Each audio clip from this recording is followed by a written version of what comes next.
as Daisy said, Dom it's time to basically get went into to the interview. hell. Let's go for it. Uh, Dom, thank you for your skating in the background of Zach and thank I you. Yeah. riffing forever I about thought it this was quite subject. fitting. I thought you did pretty good, and yeah, That it's was kind of like cool. the it's kind of like the Anyone who commentary that happens over skate videos anyway. yeah, and I Yeah, think anyone who watches this VOD or like saw this live is just yeah, going to have like a very chill. It's like the most chill skate yeah. video. It's like Daisy and Zach talking and like just link on these massive rails. Anyway, I know I want to like upload a video to YouTube that's just like link on rails, like for study time, chill, lo-fi beats, all while I'll do talking that this about. weekend. I will do that I this mean, weekend.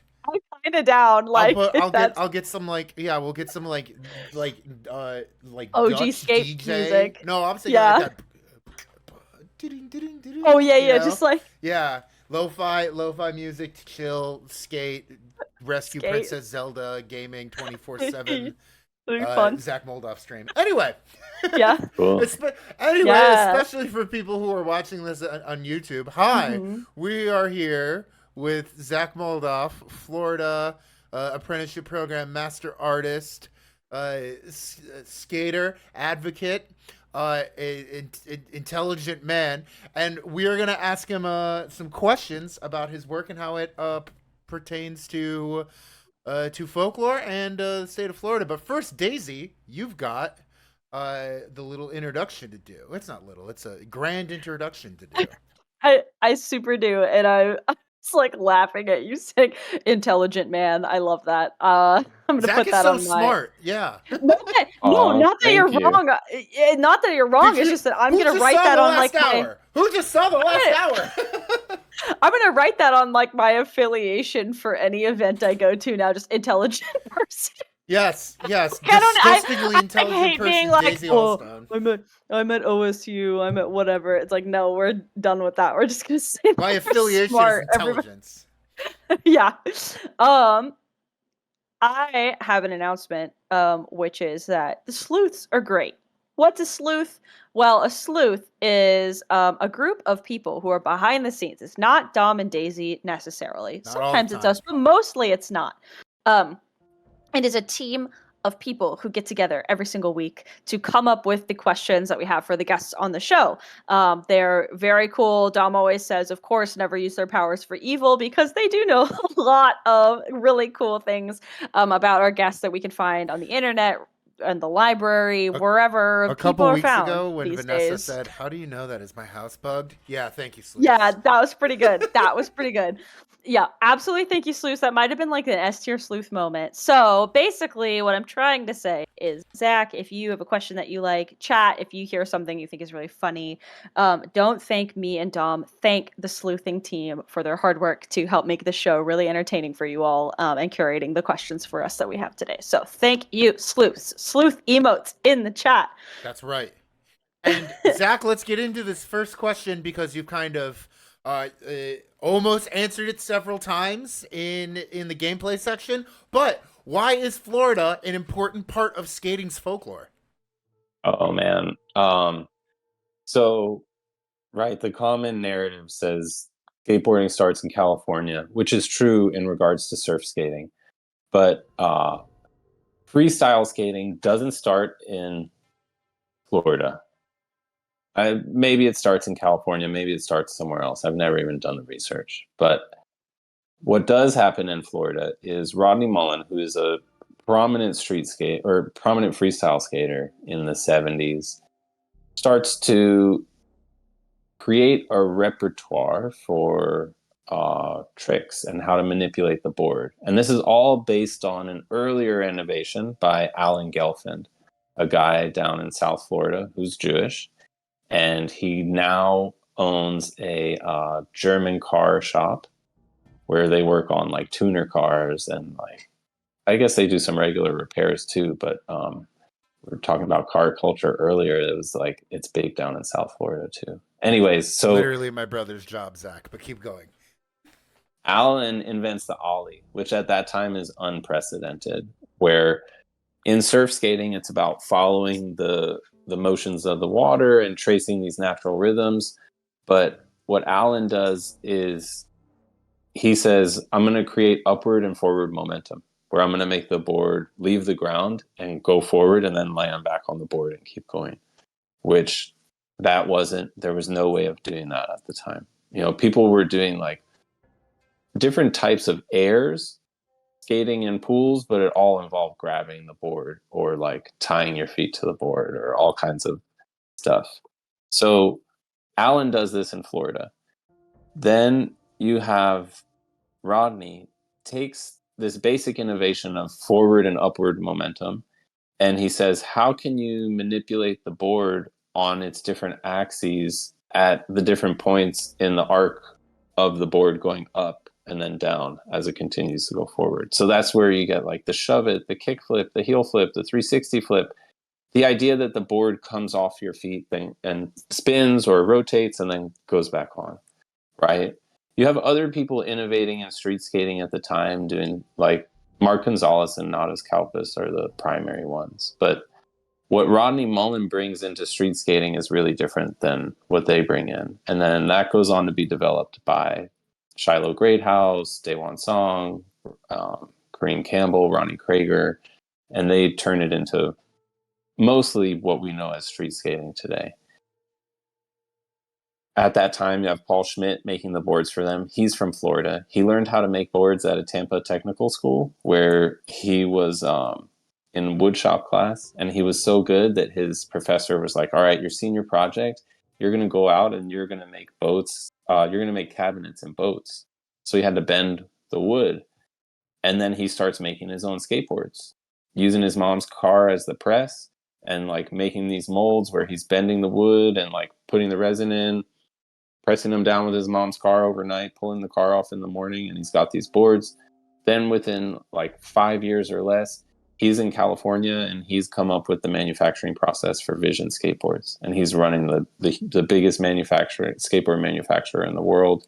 And it's basically what all skateboard manufacturing is doing today. You also had Jeff Duer in South Florida, who innovated the modern idea of the half pipe. In California, a half pipe was a half a circle, like based on giant, drainage pipes that were being used.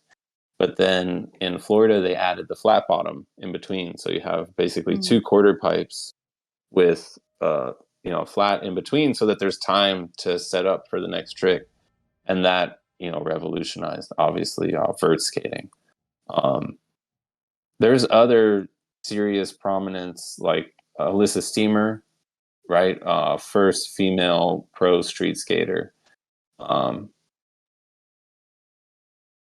There's a lot more I could dig into, but I mean those are definitely the big ones, and I think the ones that even people who don't skate can understand some of that and the significance of what it means, right? Yeah. Absolutely.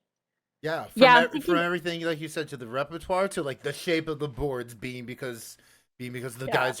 the guy who made them was making furniture for boats is so Dude, Floridian, so water based So even. cool. Yeah, right? Yeah. Exactly. yeah, Exactly. I And was that's just like, Yeah, I was thinking about like the fluidity of water translating to the street, but then like at first I was like, what? And then I was like, oh, wow, it's not actually about the street. California Not take, a, huh? not California take. about not about the street. It's about how you use the negative space that the water usually fills, i.e. the air. How do you manipulate air as another kind of, you know, uh oh, I don't know, way of being creative. yeah. Yeah, Well, I You would don't say have to be bound to the water. It could be bound, like that's not. I like that the creative potential and that experimentation, that it's all kind of just an experiment of like, well, what if I went up instead of fast or whatever? right. I think it's cool. Right. What if I did something really complicated that it's going to take me so many times, right? Instead.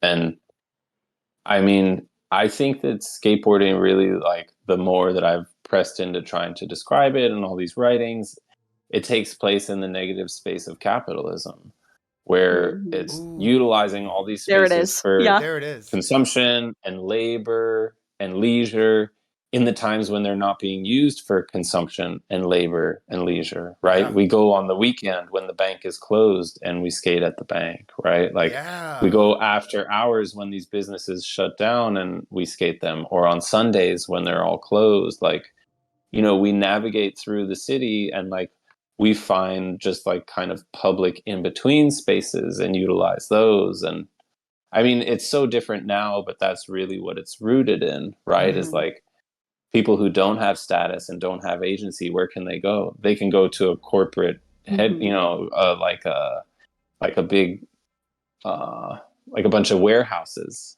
right, that are Mhm. unoccupied on the weekend and no one even knows what's going on there, and they can skate forever, Yeah. It's right?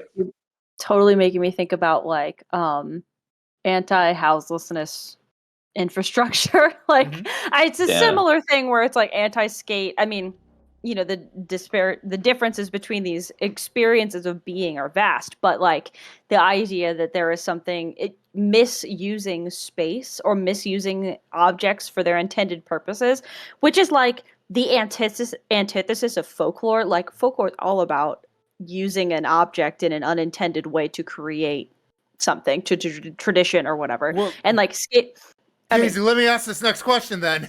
Before okay. you say another word, let me ask this next Okay. question. Okay, and this is kind of, Zach. This is kind of getting at what your like apprenticeship when you were a master artist in the apprenticeship program for the state of Florida was about. But how do tangible things like a skate obstacle influence uh, things like skating's intangible heritage? yeah. I mean, that's so I would say there's two ways that I think of off the top of my head. And one is, in order to practice the essential rituals of skateboarding and Mm, do the intangible heritage, you need the architecture, yeah, right? And if the architecture doesn't exist, you can build it.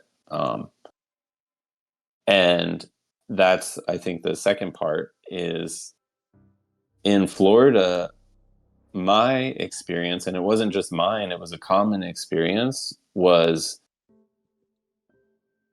you go out and you skate the stuff that you can skate when you can skate it, but all the other time you or someone within your crew has something that you built, and you go to their house and you yeah, skate that, right? Like in the driveway or in the street in front of the house.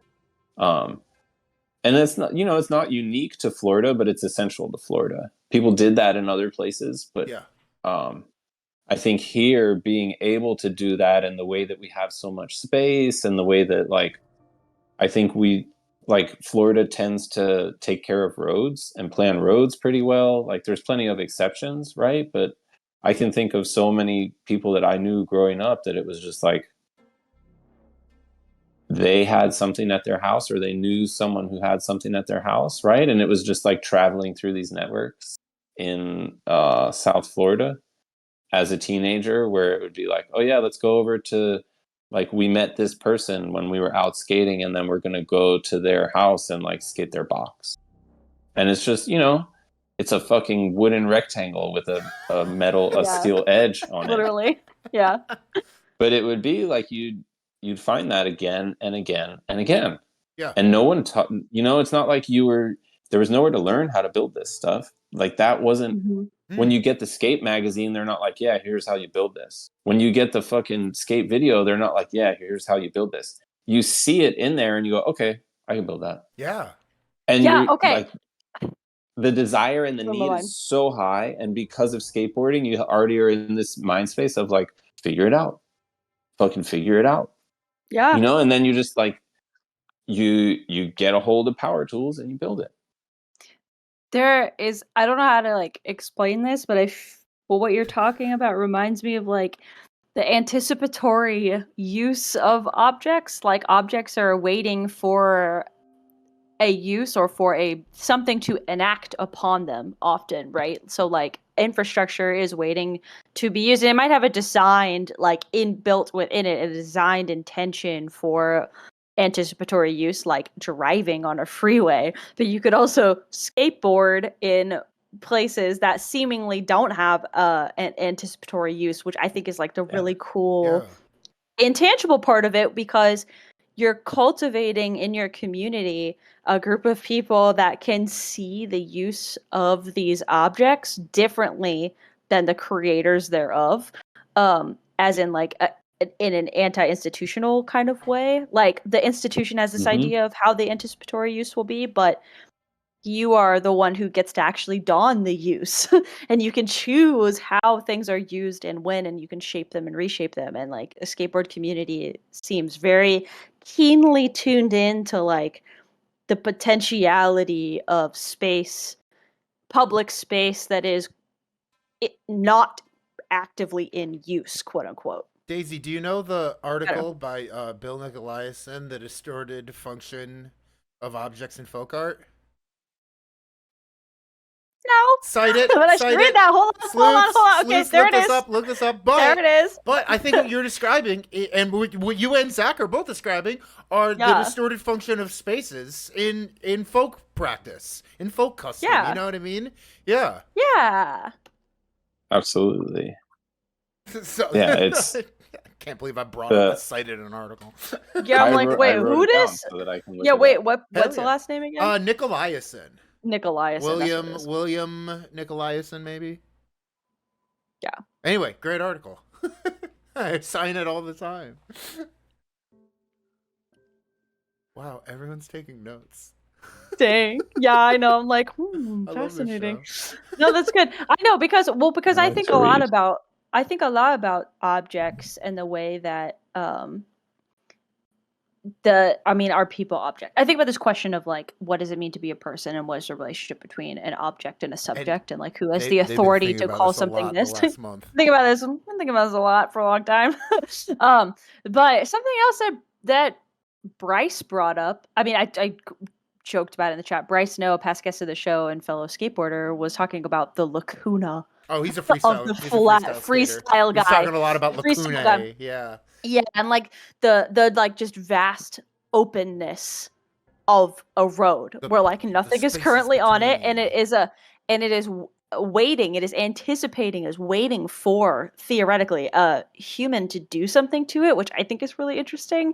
And usually that thing would be driving a car or whatever, maybe making your way quicker because the terrain isn't as rough, but it can also be lacuna, anticipatory, waiting for these other kinds of folk practices. And I think that's really freaking cool. I have always thought that it's like people who resist skateboarding and people who insist that it shouldn't be there, and like people who fight against it. I cannot understand it, because it must make all these places and all these objects so happy to be so celebrated and revered and like visited on a regular basis and utilized in a way where they're normally just like disregarded. Like, who fucking, how many people just like sit down on a bench or a ledge or like step up a curve and like all these things and just have no regard for this stuff.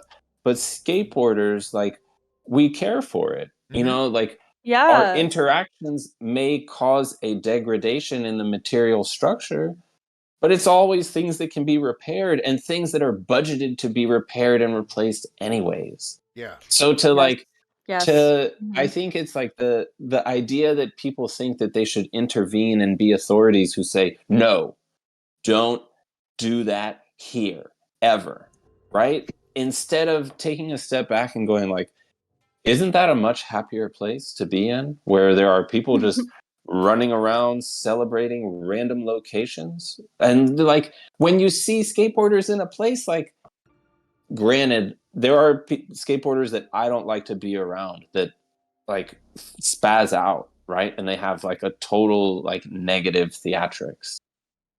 But on the whole, like, what skateboarders are doing and what a group of skateboarders does, they have a good time, right? And they get excited about their accomplishments, and then they just like go on their way, right? Like that, like, isn't that what we want sprinkled around our communities? Like, isn't that how we wish that everyone treated objects and like treated the city and like regarded the like these banal like you can't even think of them as structures, because most people don't regard them as high as structures. It's like somewhere way under it. It's just ground, right? Like it's fucking ground. And people don't think about ground. Skaters love ground, right? Because we're like ground connoisseurs. It's like, is it skatable? You know, like there's a Yeah. point at which ground becomes unskateable. And then there's a point at which it becomes skatable, but not ideal. Mm-hmm. And then there's a point which it becomes like better than not ideal, but still wouldn't try and be out there if I didn't really have to. And then there's a point which it becomes like, oh, that's pretty good. And then there's a point which it becomes like, that's what I'm trying to skate on. Like I'm just trying to Yeah. ride around on that smooth ground and like Mhm. not feel my board rumbling underneath me. And that's like, it's a good feeling, right? Like I don't think most people have that kind of appreciation Yeah. for Yeah, the for the ground way underneath us. Like, yeah, like, it's not just the catalytic board. It's also the object of the ground, but the gravity in which you connect with it. Yeah, it's cool. Yeah. They chat T Papas and chat just said they turn mundane stairs into insurmountable obstacles and works Yeah, of art. yeah, totally. Yeah. exactly. Right. It's like Mhm. a skateboarder looks at a set of stairs and it's like, oh, too big. No one could do that. You know, it's like 35 Mhm. stairs, like you're climbing up forever out of this Mhm. fucking subway in the pit of somewhere, and you look back Yeah. down, you're like, damn, that would be fucking crazy. Right? I Yeah. Versus don't have like those thoughts. Yeah. Oh my you're god. walking around and you walk up 4 stairs and you look back down and you go, yeah, I can I fucking can do do that. that. Mhm. Yep. Zach, That's Right? Like awesome. that. I want to ask you a question real quick about skatebud. Yeah. And that is, Yeah. how does your work with skatebud work to merge the sort of traditions of both skate culture and civic advocacy? You know, it really, I at this point I have a hard time separating them, Mm. right? Like Yeah. because I feel like the reason why I'm so passionate about skateboarding as an outlet for what I'm doing, at least like professionally, Yeah. um, is because of the outcomes that can be achieved in terms of social change.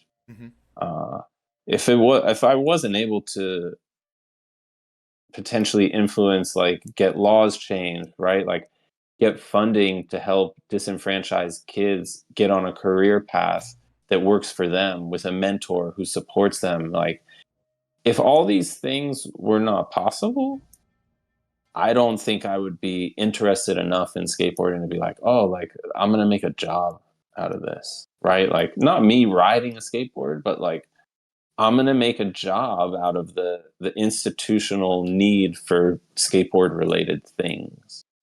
Um, and I think what it accomplishes and what it does and what it is, like it changes a lot, and there's so much to it that it has to really be like it depends on the conversation how I can describe it. But I think that the most important thing to do right now is for me to say that in 10 years when my son will start to ask like, damn dad, what were you doing? You know, like this is going on in the world, that is going on in the world, like what were you up to?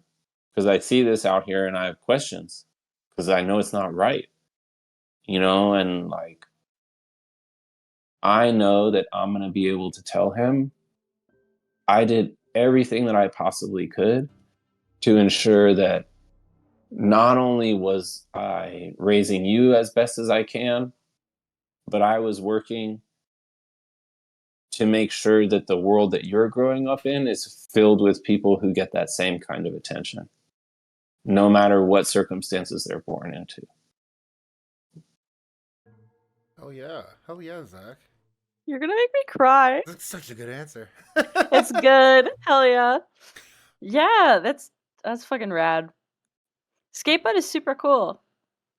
Thank you. I think when Yeah. you like, whatever I had, like, my childhood was, I was lucky that I had parents that demonstrated love in a lot of positive ways, but I also had like a lot of fucked up situations that I endured, Mm-hmm. like Mhm. through my dad's job, that involved like Griselda Blanco putting a hit on our whole family. Like, and this is a woman who's known for killing kids, right? Like, Mhm. and I think that like how I look is not really a direct correlation to the kind of experiences that I had, like where my neighbors were living very different lives than I Mhm. was. And I think that puts me in a position where I think like the education that I have and the way that I talk and the way that I present myself, a lot of people look at that and they're like, "Oh yeah, like you could like have this job or have that job." But I've never been able to get an interview for a job, like any job that I want, right? Like I can be a waiter and shit because I got arrested when I was a kid and Mm-hmm. fucked up stuff happened to me and I don't relate to the world the way that people, like a lot of people do, who are able to have that kind of just entrance. Mhm. And that makes me understand the other people who are coming from that, right? And that Yeah. makes me look at like a career is like, it's cool to make money and like everybody's got to survive and life is fucking hard. And I can't judge other people's decisions, but you know, I do sometimes wonder how folks are like talking about how much needs to change and like asserting that politicians need to do it and then making $500,000 and like spending 250,000 of it on superfluous things. Um, it's not to point the finger at anyone and say that someone's choices are wrong, but from a values perspective, like I know that I live in a community where there's a lot of people living like that. Mm-hmm. And I don't meet a lot of people living like me. And Mhm. that's not to say that I'm doing what's right, you know, but I do have to wonder if things are as bad as everyone says they are, then why aren't more people taking action in a way that is meaningful? And I simply, like, I'm a person that I can't take my mind off of that because after the personal circumstances and like what I understand as a parent and all these things, I just wouldn't be able to go to sleep at night doing anything else, you know? And that's not to say again like that I'm so great. And I also have never had an opportunity to like make money another way or like do another thing. So it's like here I am, you know, Yeah. like trying to get paid by helping kids who are in at risk of making the same stupid decisions that I made, right? Which they're not stupid decisions. They're just like all that these kids understand. And they're looking to have control in a way that they can, and they'll take it. And if they're backed into a corner, then they'll do what they have to. And that,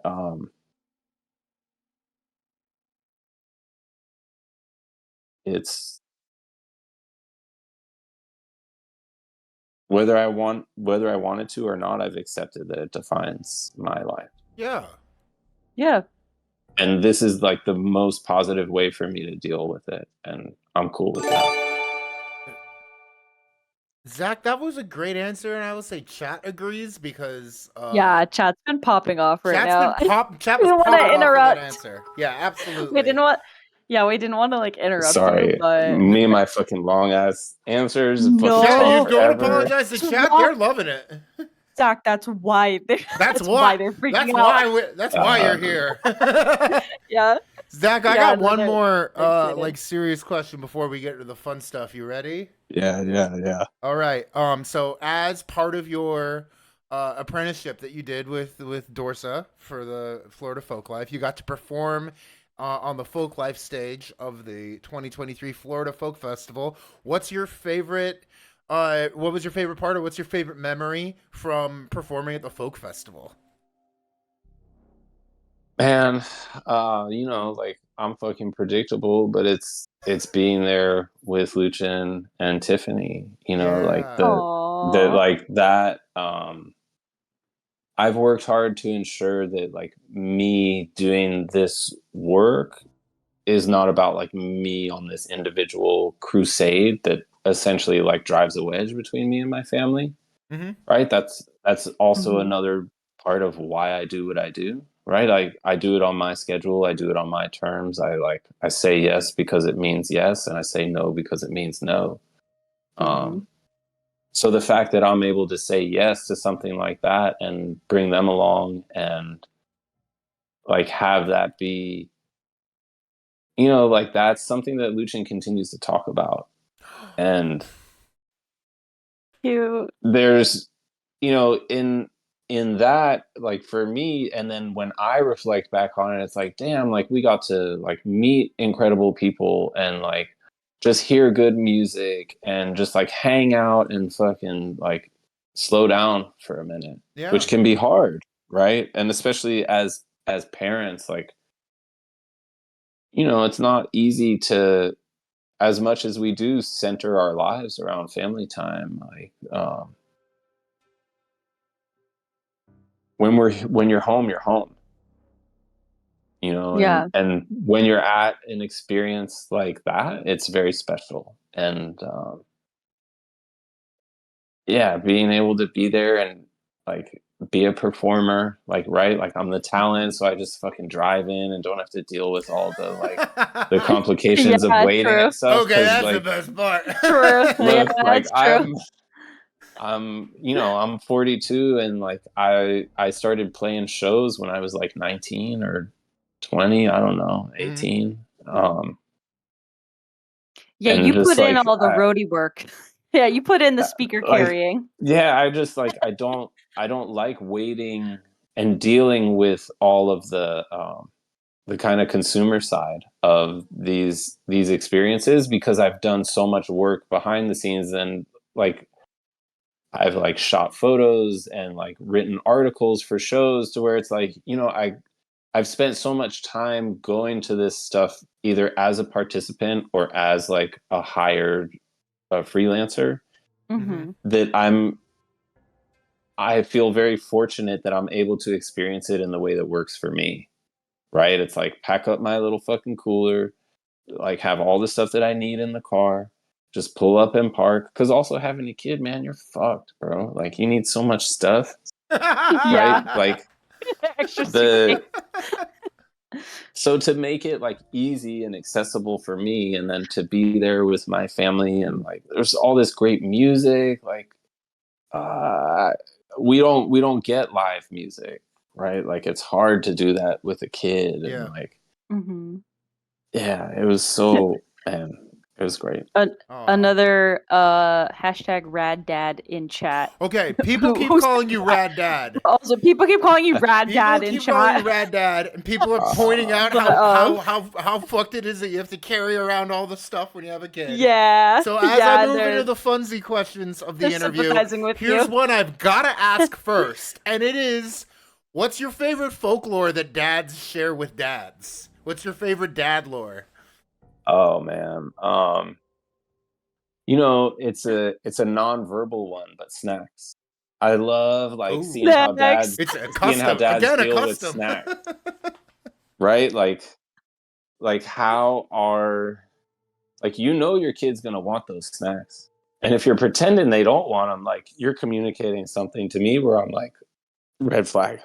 Mm, I'm gonna stay a little further away. Like if you got your kid out for any amount of time, they're gonna want snacks, yeah. and to not give Yeah, them to them is like you're in a different headspace than me. I'm not judging it, yeah, but like yeah. But like, I know that like it's not my vibe. I'm not gonna jive with you, Yeah. right? Mhm. Like, and then there's like, my wife just reminded me of this story of a friend of ours that he was like taking the kids out, and they had like all these random bags of snacks in the pantry, and he was like, oh, fuck it, and just like dumped them all into one bag. And it's like, I could totally relate to that. It's like I'm in the goddamn pantry and I'm looking at all these things and I'm like, bought all this shit, get the fuck out of here, clean this shit out. And at the same time, I'm giving these kids a snack. Yes. And then Yes. it's like, grab a fucking apple and like, we're good. Yeah. And like, I just love seeing, like you can know so much about a dad by how they're handling the snacks. And I'm definitely not like, oh, like rad snack dad, right? Like I'm utilitarian That's not snack what dad. Chad I'm is like, saying. You're rad dad, but utilitarian snack dad. I'm like max 2 snacks, right? Like Yeah. we're going out to hit the park and shit. Like you're gonna need a snack while we're out, but then we're coming home and like you had a meal before we left, and you're gonna have another meal and like more snacks. Yeah, like yeah. you're not gonna Yeah. get me suckered into this like making you a Yeah. bento box every time we go out. Yeah. Like Yeah, you're like, we definitely are going to have snacks, but we are going to limit the snack intake. and like look, that's no shade to people who do like take the time and go through all Yeah. the process to like Yeah. every day pack their kid a bento box of snacks. Yeah, Like yeah. yeah, it's but right, like Cool for you, but we're making this. Oh my gosh. I'm being told, so first of all, middle name is Snack Daddy is has been stated. Yeah.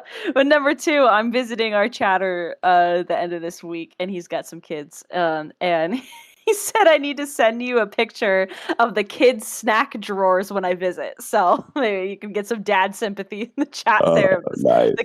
The kids snack drawer. I can't wait to see what that looks like. I'm very curious. You gotta right. Like that's honestly we should just have a shelf for him because it's like his stuff occupies so much space spread out across all these shelves. Yeah. Yeah.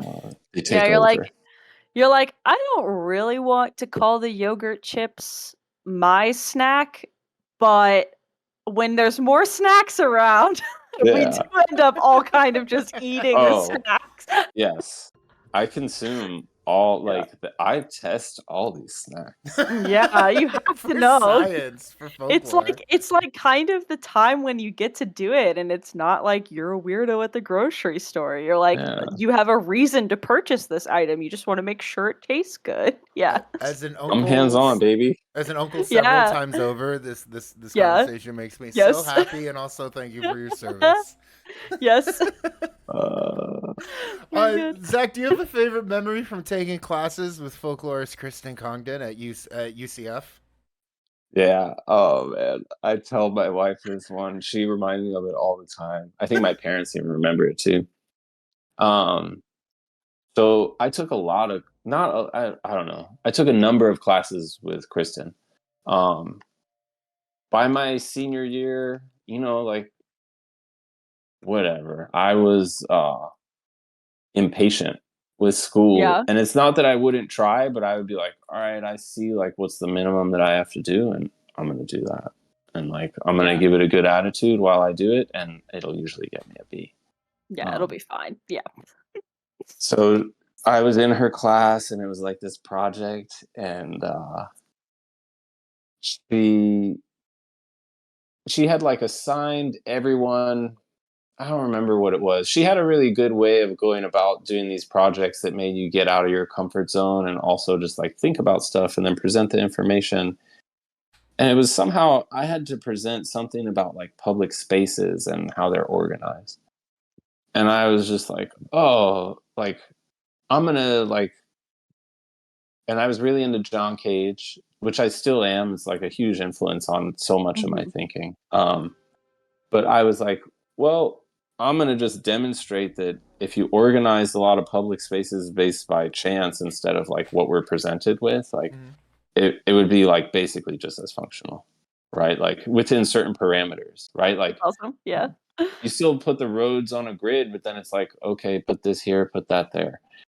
And I did like this little presentation where I had like overheads and markers, and I had like drawn on it, and I like did like some chance operations to like draw more stuff over it. That's cool. And I just like like I didn't wing it, but I knew where I stood in terms of like my capacity to present and like what I was dealing with. And I get through with my presentation. And she turns to the class and she goes, are you gonna let him get away with this? It's like, you're all doing presentations and this is what he's gonna do? You're gonna clap for him?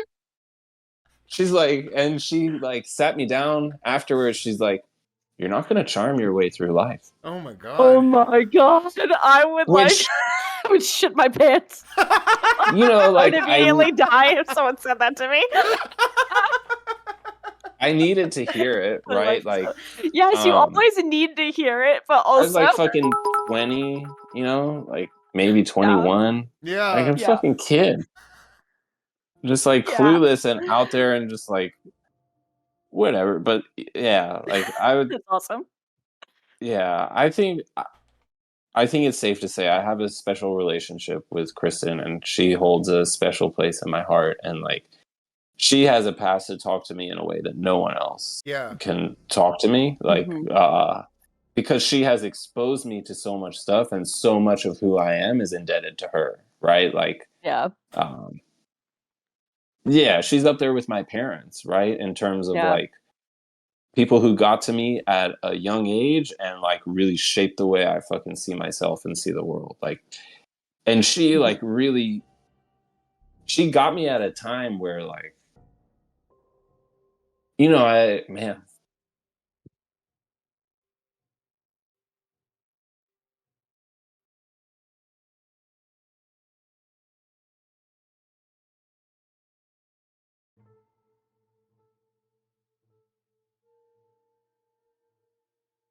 If I hadn't met her, I never thought about it until right now. My life could have gone. I mean, it would have gone so different. Yeah. Like, yeah, I was just like reckless and stupid, and you know, like not hurting people, but just like selling weed, like a lot of weed, like not like kid amounts of weed, and I could have very easily like gone to prison. Yeah. Yeah. And she just saw that I was like creative and interested in art. Like, I wasn't an artist when I met Kristen. I was a dude, and like I knew that my mom had been an artist at some point in the past, and like she was really creative, but like I came from a house where I was supposed to be a lawyer, and by choosing to not be a lawyer, like I had blown it all. Yeah. And then that was just like, well, I already got arrested when I was a fucking kid, and I knew that I was a bad kid. Right? So like, and then here I am in college on my own. And what did I do? Like right away, as soon as I got there, like first semester, drive right down to fucking South Florida and buy a pound of weed and start selling it out of my dorm. Yeah. Like the fucking stupidest thing I could have ever done. You know, like there's like a handful of encounters that I remember where I was like, I knew at the time I was like, yo, I could be about to get busted. And it's like the outcome of that, you know, as hard as it's been for me, given like how people look at me and my inability to present myself in a way that makes sense. Like, if I had gotten arrested for selling weed out of a dorm in college, I'd be in prison with a felony that like is irreparable to most people. And I can't say that like, you know, like Kristen didn't know all that stuff about me. But it's like she has a level of intuition. Yeah. Yeah. Obviously. Exactly. You know, like her background. Right? Like, she gets it. That's but yeah, so cool. like she like, you know, she fucking put it on me. Yeah. Like, I was a fucking like,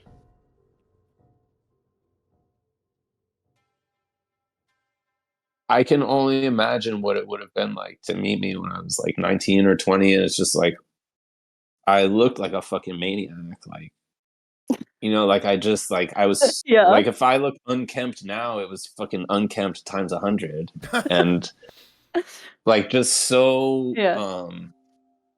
I was so happy to indulge the world in thinking that I was an other, and Mhm.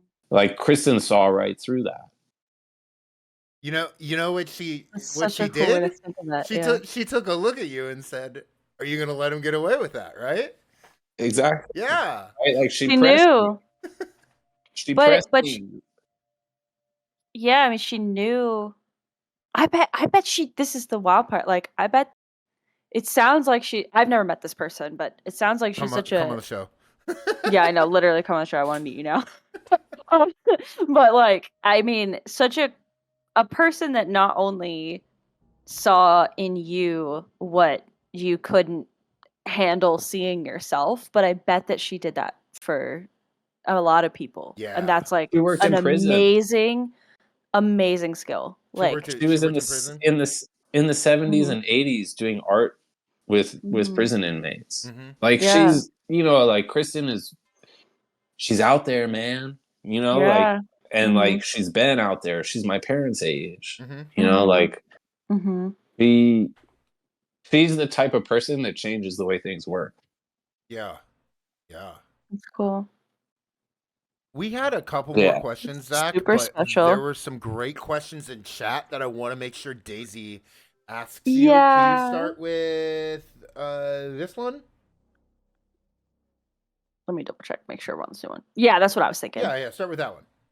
Okay, I have a kind of back to skateboarding sort of like kind of big picture skateboarding question from the chat, which is great. We got from Tommy again, who's like been very active this whole time and is like Floridian Fellow rad also and dad. is like, yeah, fellow rad dad, a new friend basically. Yeah. He wants to know how much did skateboarding in the Olympics help with the legitimacy of the sport? Tremendous amount. Um, Yeah. you know, that changes so many people's ideas of what it means to be affiliated with skateboarding. And Mm-hmm. it also like puts it in a position where it can be part of an athletics program or Yeah. part of an athletics Mhm. department, which has not happened yet in any kind of college or like there's there's like high school level stuff going on where schools are experimenting with how to utilize skate parks and stuff. But the doors that that opens up in terms of like when you think about how much money is spent every year on creating Oh the my god. spaces to do other Olympic sports. It's just public funds that are being spent, right? And then like buying the equipment, all the things for municipal organizations to provide the programming. All of these expenses are paid for with public funds. And that ultimately makes it more accessible to people who can't afford it. So when you think about how that can be applied to skateboarding, the Olympics really like revolutionizes it. And that's, you know, a big part of why in the end I tolerate it because at the same time, you know, you go on the Safe Sport database and you look at what's going on in all these Olympic organizations. And it's just endless amounts of sexual predation and most of it directed at kids. So it's like Horrible, yeah. the the outcomes are not the gold medals. It's the amount of kids that are being abused, sexualized, and like overall the amount of individuals being preyed upon. Like Mm-hmm. that part for me is intolerable and I can't stomach it. But then at the end of the day, in terms of what I do for work and how like I can't control all of those things. What I can control is the way that I can create an outcome with an elected official or with a member of municipal staff because now they have like they have clearance to just sign off on something because it's part of the Olympics now. Mm-hmm. Whereas when it's not, like it's like the city actually can't spend the money on it, right? Like it can't happen. Like the Mhm. university is not going to consider creating a skateboard program in the athletics department. But when they know that they could potentially be putting an Olympic athlete on the podium, you're going to see that schools in Florida are going to be putting money into it. Mhm. It's inevitable. And So then, I think it's like, Yeah. yeah, That's not enough people are talking about the like capital. I don't know, whatever this relationship between like increasing levels of like power and capital and predation on children that is happening at the Olympics. I mean, it came up a lot in the last like couple of years, but I feel like it's not talked about enough. But I think no, Mhm. yeah, which is so interesting because it's like the sports, and then it's like if you take any amount of like depth beyond that layer of like actually looking at how it happens, you get all of these really interesting conversations about like negotiating folk and institutional culture and like exactly what you're describing, like distribution of funds and like the potentiality of space, or like who, like tit for tat, like who gets what based on, like is it mutually beneficial, or are we just like continuing and repatriating the system that the skateboard community is struggling has been struggling against for a really long time. Like I can see all of those conversations happening, and they're all exactly. important conversations, none of which you can control. You can only say what's your piece and what you can facilitate. But even though these conversations are happening like next to, aside, and with you at the same time, which is really cool. So yeah, that's what Tommy wanted to know. Tommy, good Well, question. Tommy wanted to know one more thing from chat. Tommy wanted to know one more thing, and it actually sets It us sets up us up pretty perfectly. pretty perfectly for this last piece of our interview. Yeah. Tommy asked if you could wave a wand and include anyone, top 5 skaters maybe, into the Tony Hawk games or any skate game, who would they be and why? What people or skateboarders or whatever would you include a top 5 in any Tony Hawk or just skateboarding game in general? Shiloh Greathouse, because he like does not get enough credit for the contributions he made. JP Jadid, just like a unique skater, like style legend. Um, Carl Watson, same, like unique skater, style legend. LeVar McBride, again, unique skater, style legend, tremendous contributions. And then I'd have to go with someone new, Tiago Lemos, because he like takes all of the essence of all those guys I just named and really like has taken it to such a profound other level. Daisy asked the question. Set us up, Daisy. Let's get into this last portion of the interview. Trying really hard to Google all of the names as you said it so that I could drop links to their like various social media online. I only made it 2, but we can circle back and get to the rest at another point. But I got a couple people in there, which is really fun. So our final question that this leads up into for you is, have you ever made a tier list before? Tier list. I don't think so. Wonderful. Let's get into So it. since you don't know what a tier list is, I'll explain it a little bit. And for any of the chat members who may not know, a tier list is something that comes from fighting games, and it's used to rank characters on a scale typically from S to D. S being like superior, super, above A plus, if you could do it A plus plus, all the way down from A, B, C, and then D at the bottom, which is like dumpster fire, garbage. You hate that thing, person, being, whatever. And we curate them on our list to all of our guest specifications, or something that they might be the expert on answering for us in a given interview. People online love to use tier lists as a way to rank things in everyday life. So if you We haven't are clicked watch ranking character choice, already, though, Daisy. I realized that this week. This is one of the I few did. Yeah, times we are ranking yeah. characters in a video game. We are actually ranking characters in a video game as opposed to some other elements of folk life, but this matters a lot to your community, and I think to what the broader community of people who've been exposed to skateboarding since the 90s have been aware of. So we have curated here a list of Tony Hawk Pro Skaters 1 and 2 skateboarder character tier lists. So Dom will read the names of them to you. I'm sure you already know a bunch of them, but so as not to like. If it ever gets it, Zach, because I know you're like about that life, you can always like plead the fifth. If and you're leave like, him off that's the too list. personal. You know what I Yeah, mean? you can always be like, I plead the But fifth. there's a reason Yeah. there's a reason we included number 2, and he's the last picture there. But Yeah. treat them as the characters in the video game. Yes, But are the you ready video to game character. are you ready to rank the video game characters? Yes. All right. Hell yeah. I believe this starts off with Bob Burnquist. Oh, he's a S. Oh, Hell let's yeah. go. Let's go, Bob. That was It also- that was my brother's main.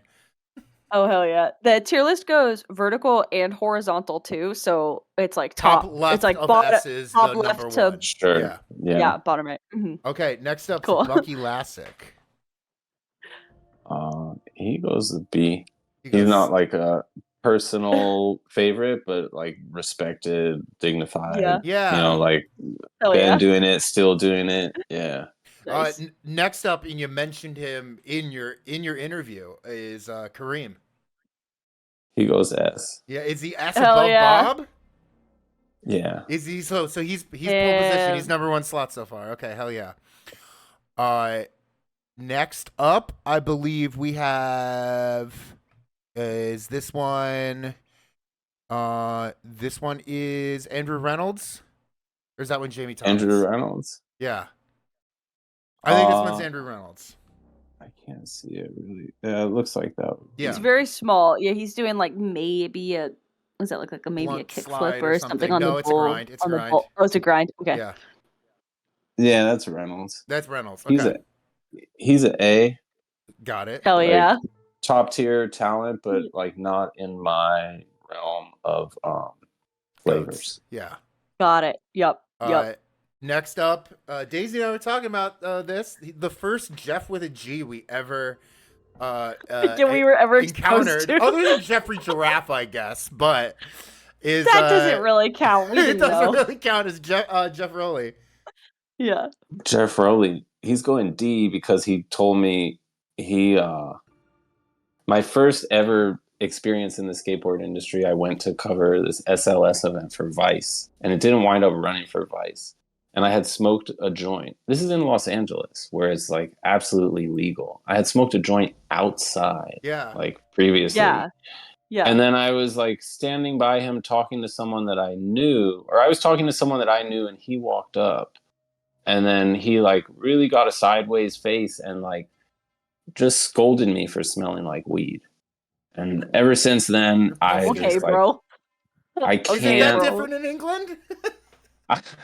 I can't. I respect his skating. You know, I would not try Yeah. to denigrate his contributions, but it's like Of course. that's the shitty side of working in skateboarding is when you meet these people who like, I have no commitment to you as an individual, and then like I really enjoy your skating, and then I meet you and have an experience, and it's like, man, no thanks.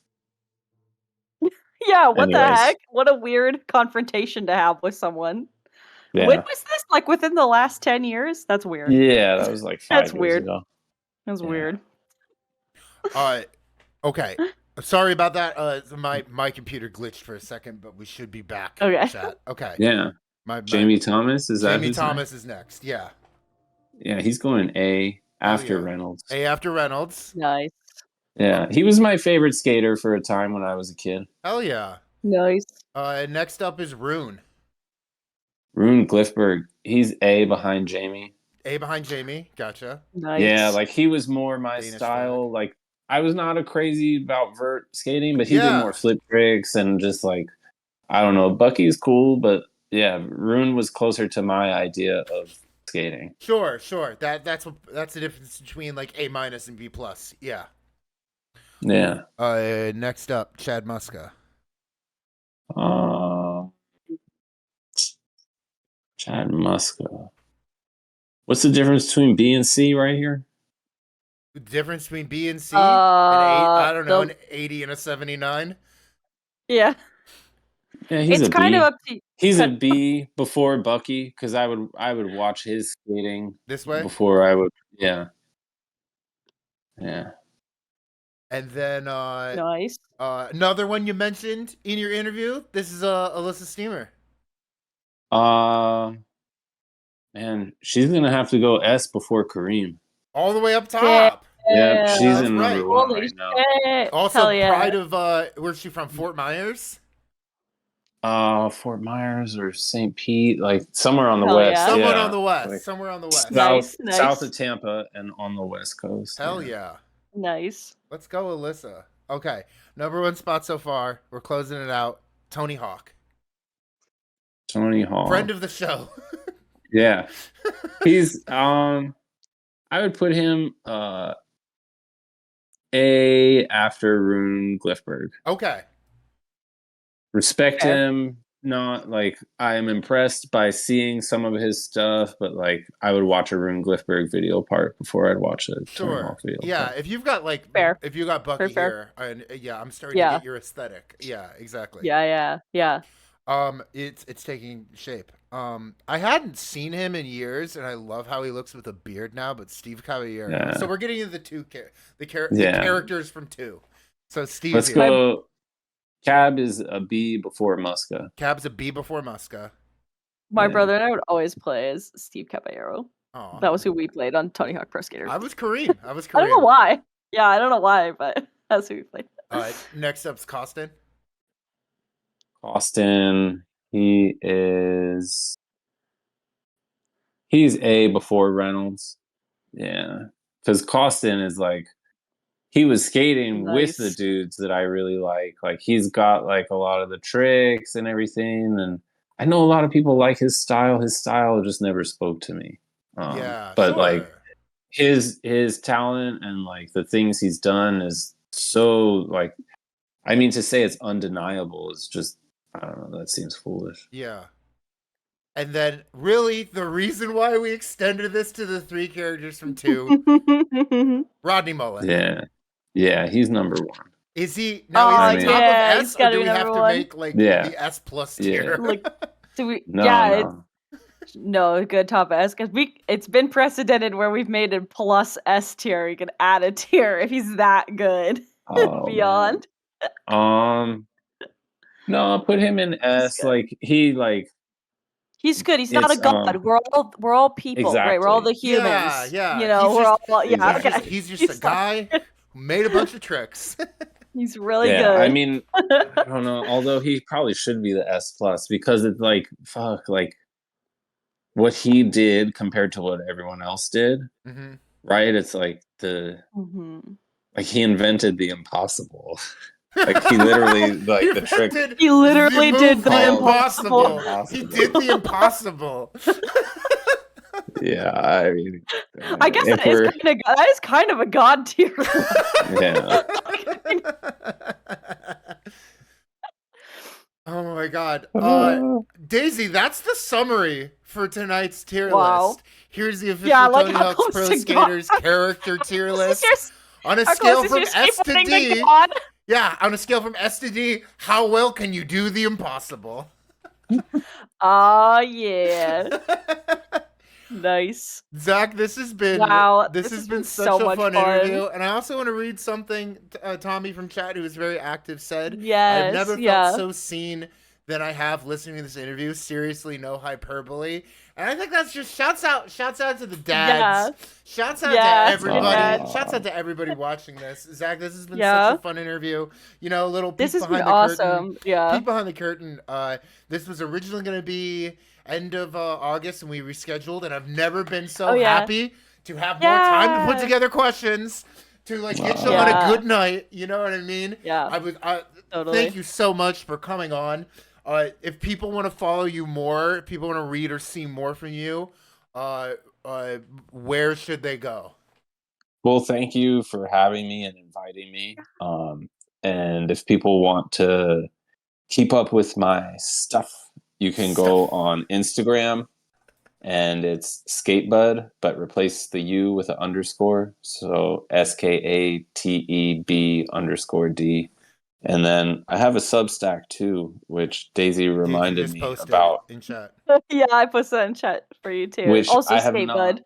I have not posted to in a while, but I'm about to get back to that. Hell yeah. I'm gonna hook up something for the Substack. Yeah, I love your reels on Instagram. They freaking rock. Oh, And I also thanks. think Substack. I mean, I have a Substack too, and I'm interested in it. But I'm interested in following you as a former or like sort of freelance journalist who's like moving to another platform. I feel like a lot of people are doing that to be like, screw Mhm. social media. I'm gonna actually just be intentional about the way that I write now. Yeah, So I'm curious what you think of it. So it'll be cool to mutually follow each other on that. yeah, absolutely. Yeah. There's one last thing you have to do before Zach signs off and the episode ends, chat, and that is ladders in the chat for Zach. Ladders. Everybody post ladders. Zach, thank you so much for sitting down with us, Yeah, for hanging out in Hyrule, and yeah, for being such a great interview Yeah. tonight. yeah. And I'm Yeah. Thanks happy. a Like, ton. I appreciate you having me and like thinking that I'm interesting enough to have on your show Oh my and god, like no brainer. accommodating Definitely. me to reschedule. So Yeah, thank you. totally. Yeah. Yeah, if we get anything on this show, it's that people have lives. So yeah, we totally get it. Hell yeah. Yeah. Yeah. Anyway we could get you to feel like you can show up as your best self or the self you want to be in any day. So There yeah. we go. Just minus this weird lighting. It's cool. I It's got used to cool. it. I got used to Yeah, it. that's Yeah. fine. Yeah. The Fed, I think, actually gave me something to Hell look yeah. at, like one of those like kinetic sand like Ah, TikTok compilations. Like, yeah, yeah. I kept looking at the sand and like focusing very intently on Yeah.